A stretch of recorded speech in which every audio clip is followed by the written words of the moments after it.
Welcome to Scaling with Disha, the show that helps online entrepreneurs to scale their business to six figures and beyond without the hustle or the overheads. I'm your host, Disha Waddup, and I'll be here each week to remind you that you can do anything you set your mind to. Hello and welcome to another episode of Scaling with Disha. I am so grateful that you're here. Thank you for tuning in again. And if you are new to Scaling with Disha, then please hit the subscribe button and make sure that you are checking out some of the amazing episodes, because I've dropped some amazing bombs in here and people have already signed clients and grown and scaled their business from the knowledge that I've shared from some of our guests and speakers inside of this podcast. So please hit the subscribe button and leave a review if you have been loving the content that you are seeing here in the podcast.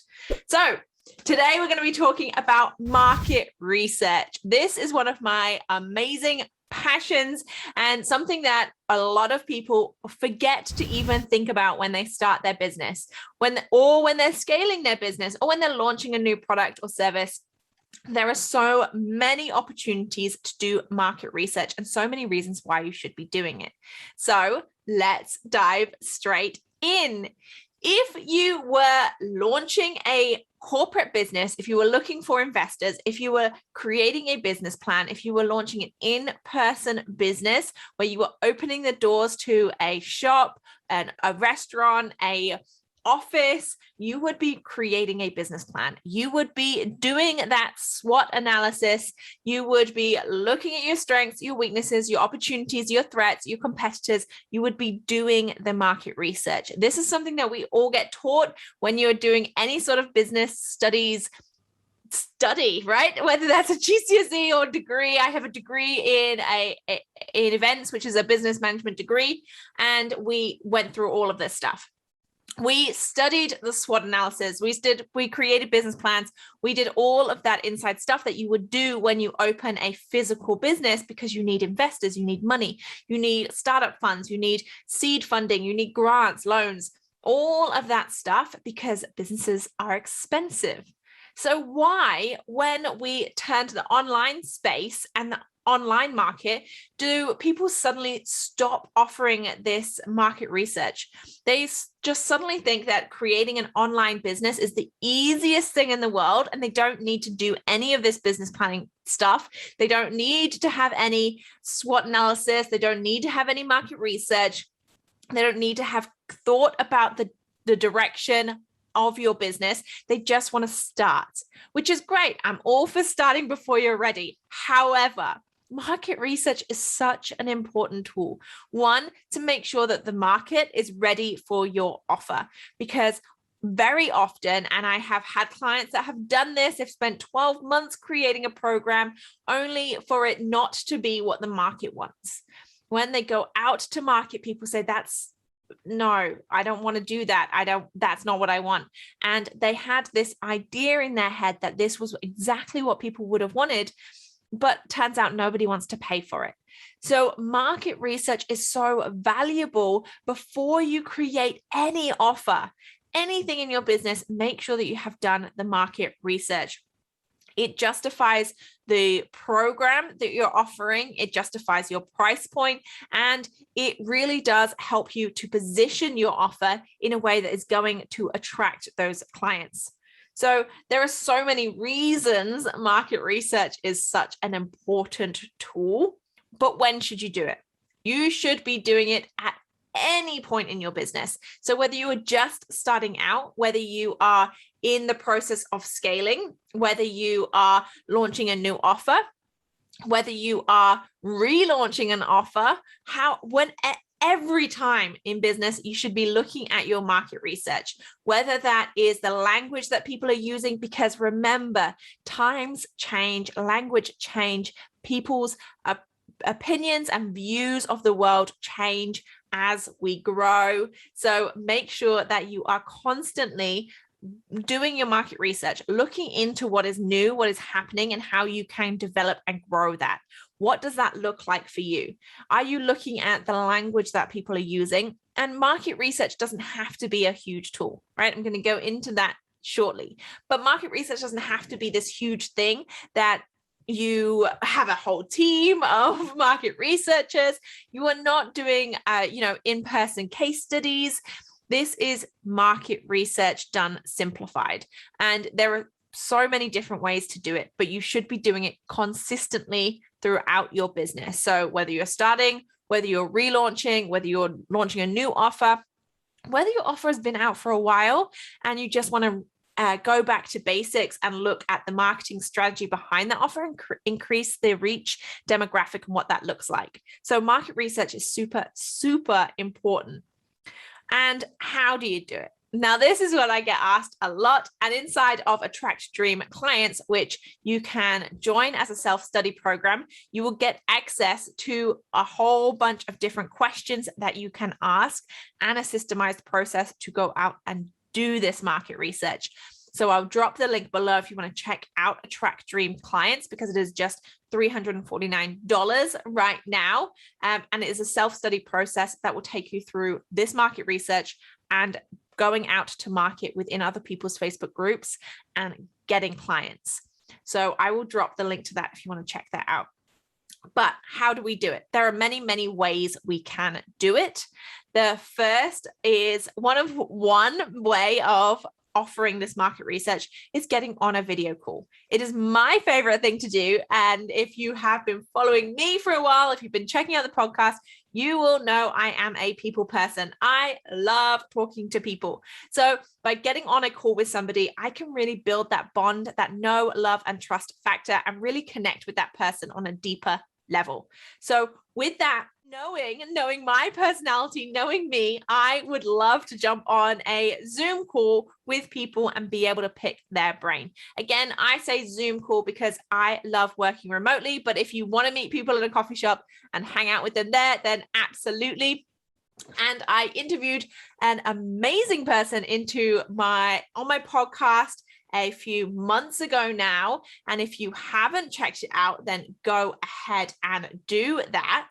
But Vince Warnock talked about the coffee date, the coffee market research call. Is going into a coffee shop and offering to buy somebody a coffee if they talk to them whilst they're in the queue for getting coffee.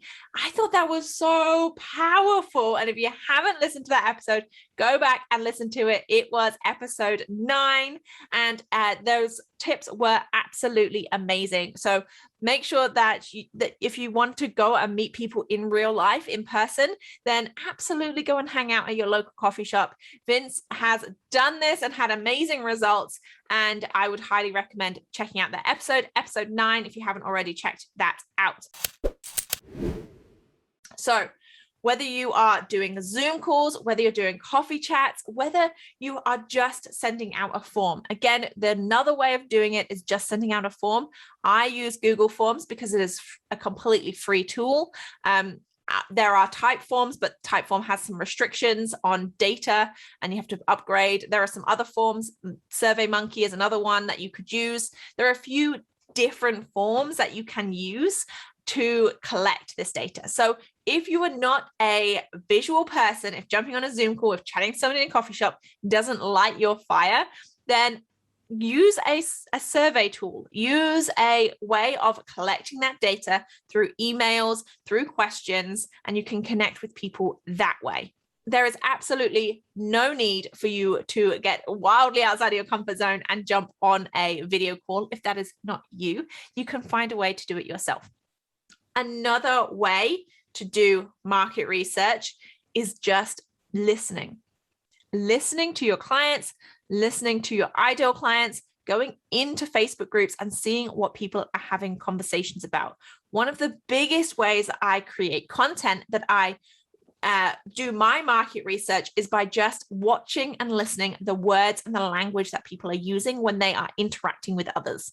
So if I go into a Facebook group and I can see that certain people have questions on specific topics, then I can answer those questions. I can give them advice. I will also make a note of the language that they're using. So the language and tonality that they're using is going to impact the way that I would market to that person, should I wish to sell them on a product or service that I have, so that they are really aware that I am listening to them.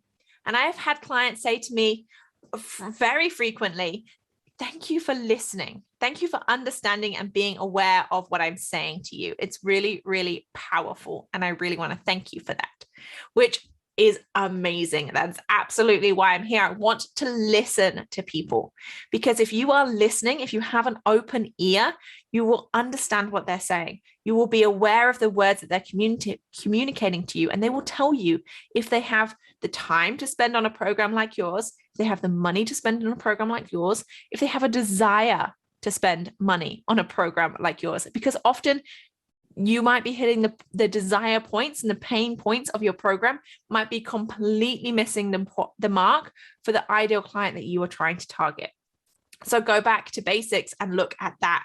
If your offer is not resonating with your ideal clients, you may be missing the mark on the language that you are using to communicate that offer. Again, going back to market research, if you are listening to your ideal clients, you would pick up on the words that they are saying. So when I'm on a sales call, when I'm having a conversation with anybody, whether that's in direct message, whether that's in a Facebook group in comments, I'm always listening to the language that they're using. And I try to repeat that language back in the marketing that I create, whether that is on my sales page, whether that's in content that I create, in communication with them when I am structuring my offer to sell to them, then I'm using the language that they use. I am repeating it back to them so they feel heard. They feel like I've listened to them. And that is all I'm doing, listening to them. It's so, so powerful. So what do you do with this information that you have collected? So depending on the market research that you have collected and how much market research you've collected, when I did my first market research when I was at university, I collected hundreds upon hundreds of forms for my dissertation. And I had so much data to go through. It literally blew my mind. But I was able to shift through that data because I had quantifiable and qualifiable data. So I had data that was specific to that question. So numbers, things like that, that were number 1 to 5, I could quantify that data. And I could look at the other side of it, which was the feelings, thoughts, and processes of that person. That is where you listen to the language that those people are using.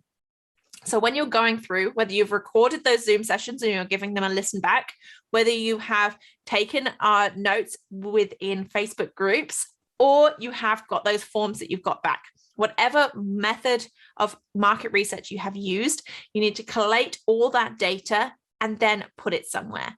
So, and again, this is entirely up to you and how you do business. For me, one of the most powerful ways that works for me is drawings.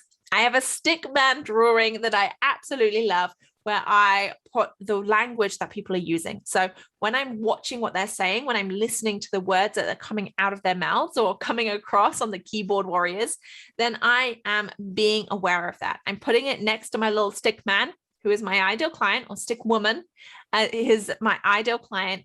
And I have the words around this person.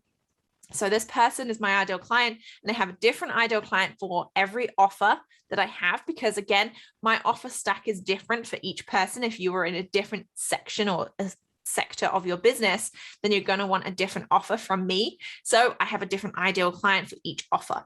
As that ideal client grows in their business, in their understanding, in their marketing, then they can go to the next level. So I have that stick man figure, and I write next to him or her what the words that they are using. That is visually, for me, something that works. Other people, you can have a spreadsheet. If a spreadsheet works for you as well, you can have a mind map. If a mind map works for you, whatever it is that works for you, so that you can visually see it. And the reason I say you want to visually see it is because you can have it somewhere on your desk, in your office, in your surroundings. That means every time you come to create content, you are reminded about the market research they've conducted. You are reminded about the language your ideal clients are using, so that when you are creating that content, when you're creating that sales page, when you're about to have that sales conversation, you can think about the words, the language, and the tools that that person is actually looking for. So you can then structure your offer, structure your content, or structure your sales conversation around those keywords that you know are going to trigger that person into taking action and actually buying, handing over their credit cards for you, because you know what words work for them. Market research is super, super powerful. So make sure that this is something that you are exploring.